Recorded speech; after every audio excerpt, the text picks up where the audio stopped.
Thank you so much for all of you being here.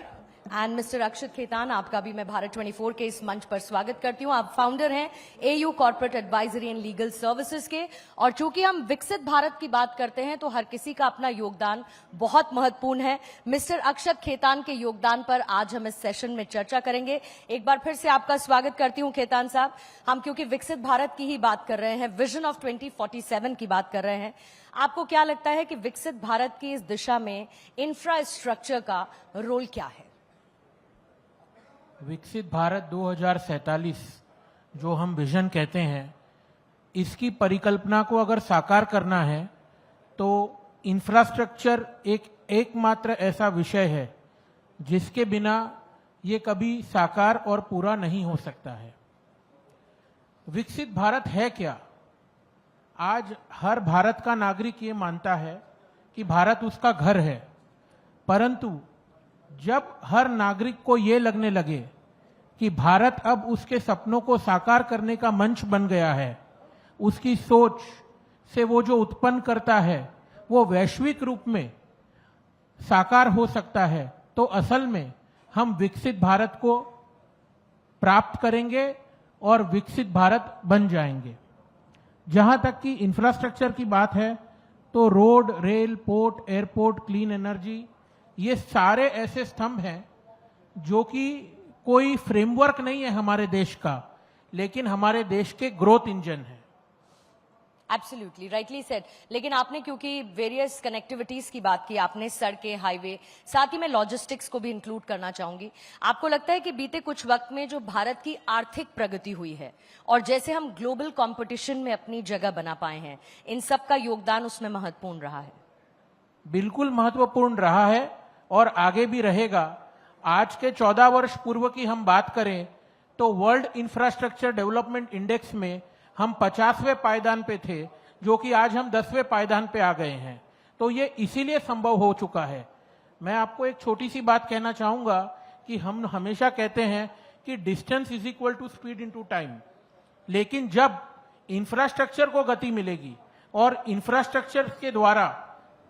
हम नई नई मूलभूत सुविधाएं क्रिएट करेंगे, उस वक्त हमारा स्पीड बढ़ेगा, टाइम कम होगा और विकसित भारत 2047 का जो सपना है, जो लक्ष्य है, वो लक्ष्य को हम समय से पहले ही पूर्ण करने में कामयाब हो जाएंगे। इसके साथ ही क्योंकि इंफ्रास्ट्रक्चर प्रोजेक्ट्स की हम बात कर रहे हैं, खेतान साहब, आपको क्या लगता है कि हमारा जो कानूनी ढांचा है या जिस डिसिप्लिन के साथ हम आगे बढ़ते हैं, इंफ्रास्ट्रक्चर प्रोजेक्ट्स उसमें तेजी के साथ और ट्रांसपेरेंसी के साथ इनके मजबूत होने की वजह से बढ़ते हैं? इस विषय पे मैं हमेशा एक बात कहता हूं कि इंफ्रास्ट्रक्चर केवल कंक्रीट से नहीं, पर मजबूत कानून और मजबूत अनुशासन से भी बनता है। आज हमारे देश में ये एक समस्या रही है कि स्पष्ट मूलभूत जवाबदेह कानून सही तरीके से इंप्लीमेंट नहीं होने के कारण इंफ्रास्ट्रक्चर प्रोजेक्ट में खासी देरी होती है और इसका सबसे बड़ा ठीकरा कॉन्ट्रैक्टरों के सर पे फोड़ा जाता है। लेकिन हमें यह भी समझना होगा कि क्या ऐसी तकलीफें हैं, क्या ऐसी चीजें हैं जिनमें हमें सुधार लाना है, जिसके कारण हम इसे ओवरकम कर सकें। एक प्रकार से चाहे वो लैंड एक्विजिशन का मैटर हो, चाहे वो एनवायरमेंट क्लियरेंसेस की बात हो, तो किस प्रकार से हम एक सिंगल विंडो डिलीवरी मैकेनिज्म तैयार करें जहां पे ये बुनियादी ढांचा और मूलभूत सुविधाएं लोगों को उपलब्ध हो और हर लोगों के जहन में सिर्फ एक road, rail, port, energy, logistics, multi modal infrastructure के साथ साथ में माइंडसेट ऐसा तैयार होना चाहिए कि वो ये सारे कार्य जल्दी और कम समय में करने में सक्षम बने। मैंने ट्रांसपेरेंसी की बात की, कुछ अपने एक्सपीरियंसेस आप बताइए कि may be due to lack of transparency कुछ इश्यूज आपको फील हुए हों या कानूनी ढांचा मजबूत नहीं रहा हो, इसीलिए आपको कुछ चैलेंजेस आए हों। देखिए, जहां तक ट्रांसपेरेंसी की बात है, एक कहावत बहुत मशहूर है कि in the age of technology you can not sell life. तो ट्रांसपेरेंसी तो आज के दौर में बहुत है, लेकिन आज किसी भी प्रोजेक्ट को हमें करना हो तो उस प्रोजेक्ट को एक्विजिशन करने से लेकर के इंप्लीमेंट करने तक इतनी सारे स्टेप्स हैं और उसमें इतनी सारी छुपे रुस्तम हैं जिनको हमें ओवरकम करना जरूरी है। इसीलिए मैंने कहा इन चीजों को ओवरकम करने के लिए एक सिंगल विंडो डिलीवरी मैकेनिज्म, साथ साथ में किस प्रकार से सारे स्टेक होल्डर यानी कि भूमि ग्रहण करने से लेकर के वहां के लोगों का पुनर्निवास करना, वहां से लेकर के एनवायरमेंटल क्लियरेंस लाना, ये सारी चीजें एक सिमेट्री में होनी चाहिए। नहीं तो होता क्या है कि जो व्यक्ति पैसा लगाता है वो बैंकों से या कोई संस्थान से पैसा उठा करके लगाता है, जब तक उस प्रोजेक्ट की इंप्लीमेंटेशन की बारी आती है तब तक वो अकाउंट क्या तो एनपीओ हो जाता है, क्या वो ब्याज देने में देरी कर देता है और वहां डिफॉल्ट पैदा हो जाता है। लेकिन साथ ही मैं ये भी कहना चाहूंगा कि आज के युग में और आज की भारत सरकार के कदमों के द्वारा इतनी सारी ऐसी नीतियां भी तैयार हुई है जिसपे ऐसे स्ट्रेस्ड अकाउंट और ऐसे इंफ्रास्ट्रक्चर जो अधूरे रह गए और अटक गए हैं उनको पूरा करने की भी नीतियां और नियोजन है। Since the area is huge Khetan साहब, और हम विकसित भारत विजन ऑफ 2047 की बात करते हैं, इसीलिए प्रिसाइसली ऐसे कौन से 3 क्षेत्र हैं जिस पर आपको लगता है कि ज्यादा फोकस होना चाहिए टू अचीव विजन ऑफ 2047 विकसित भारत? जो 3 आधार स्तंभ हमें इंफ्रास्ट्रक्चर के माध्यम से फोकस करना चाहिए वो सबसे पहले है connectivity, clean energy and creation of multi modal transportation system. ये 3 चीज अगर इस देश में हम एकदम सजगता से लागू करेंगे और हम क्रिएट करेंगे तो मेरा ये मानना है पूर्ण रूप से कि हम हमारे विकसित भारत 2047 की परिकल्पना को जल्दी ही अचीव करेंगे और पूरा करेंगे।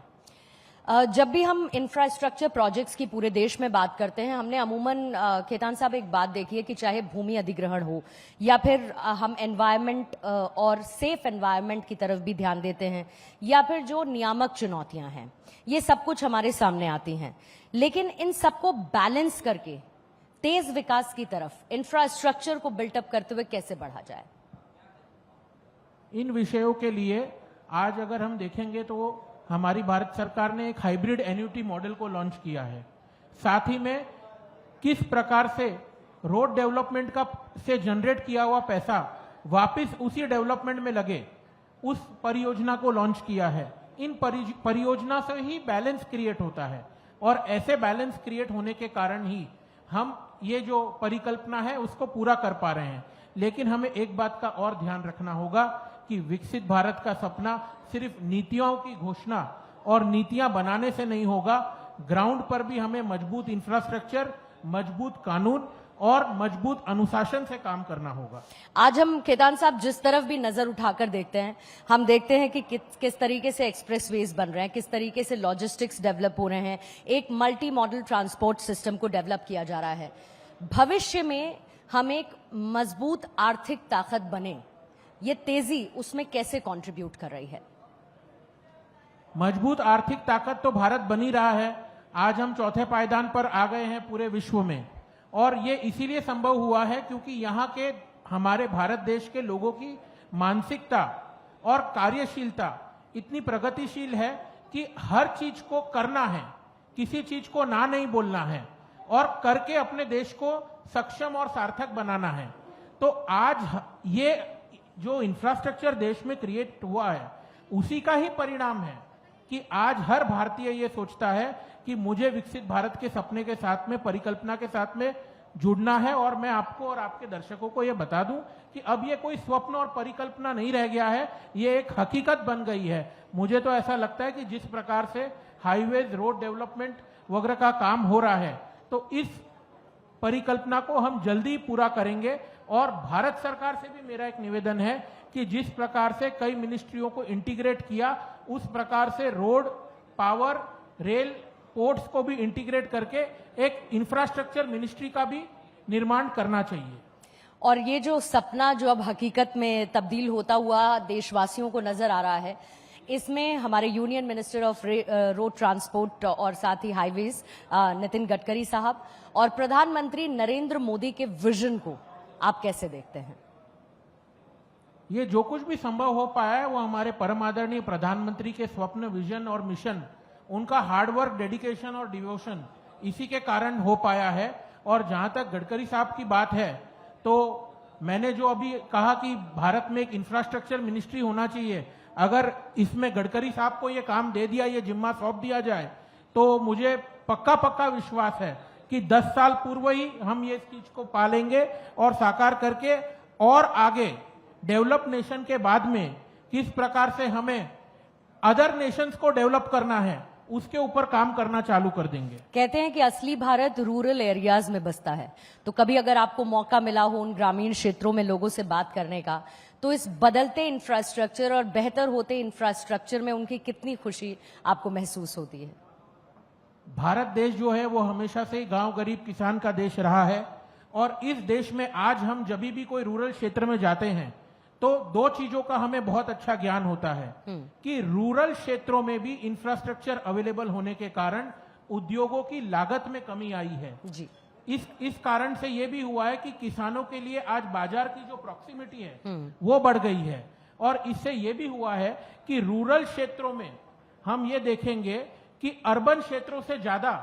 निवेशकों ने अपने आप को आकर्षित महसूस करके निवेश किया है जी। आज हम बात करते हैं तो कोई टाउनशिप मॉडल की बात नहीं करते हैं, हम एक रूरल टाउनशिप की बात करते हैं जहां पर पे अट्रैक्टिव इन्वेस्टमेंट के द्वारा इनोवेशन और इंफ्रास्ट्रक्चर के साथ में उसको किस प्रकार से विकसित बनाया जाए उस प्रकार से काम हुआ है। जी बिल्कुल, और आपके इसी योगदान को अप्रिशिएट करते हुए सब मिलकर कैसे विकसित भारत विजन ऑफ 2047 को अचीव करते हैं, इसी उम्मीद के साथ मिस्टर अक्षत खेतान आपका बहुत बहुत शुक्रिया भारत 24 के इस मंच पर बहुत सम्मिलित होने धन्यवाद। के लिए। एक बार जोरदार तालियों के साथ इस चर्चा को समाप्त करेंगे।